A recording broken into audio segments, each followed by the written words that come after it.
Bienvenue dans l'essentiel du dessous des cartes. Plusieurs dirigeants de la planète et des chefs d'entreprise sont à Paris cette semaine pour le sommet de l'intelligence artificielle. On y verra des invités prestigieux, dont notamment le vice-président américain J.D. Vance et le vice-premier ministre chinois Ding Xuexiang.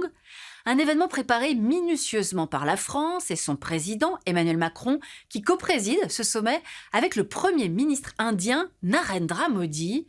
Objectif, montrer que l'Inde, 5e puissance économique du monde, alliée à la France, 7e, voire à l'Union européenne, 3e, n'abandonne pas aux États-Unis, numéro 1, et à la Chine, numéro 2, le monopole de cette révolution technologique qu'est l'intelligence artificielle. Sortons nos cartes. Et commençons par prendre la direction des États-Unis. Le 21 janvier dernier, le jour de son investiture, Trump a annoncé 500 milliards de dollars d'investissement privé. C'est le projet Stargate.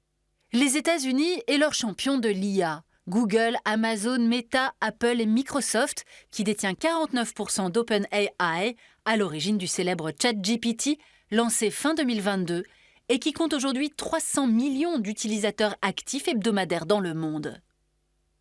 Le 20 janvier, c'était au tour de la Chine de faire la une de l'actualité IA avec la plateforme DeepSeek, présentée comme moins coûteuse et moins énergivore que sa rivale américaine ChatGPT. Les géants chinois qui se nomment notamment ByteDance, Alibaba, Tencent et Xiaomi.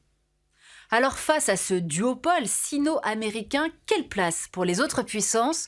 La France et l'Inde notamment, vous allez voir, tentent de rester dans la bataille.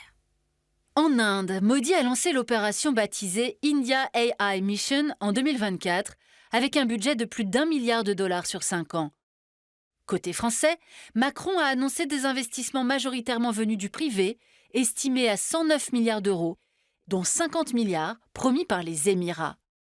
Le champion français de l'intelligence artificielle s'appelle Mistral, basé à Paris.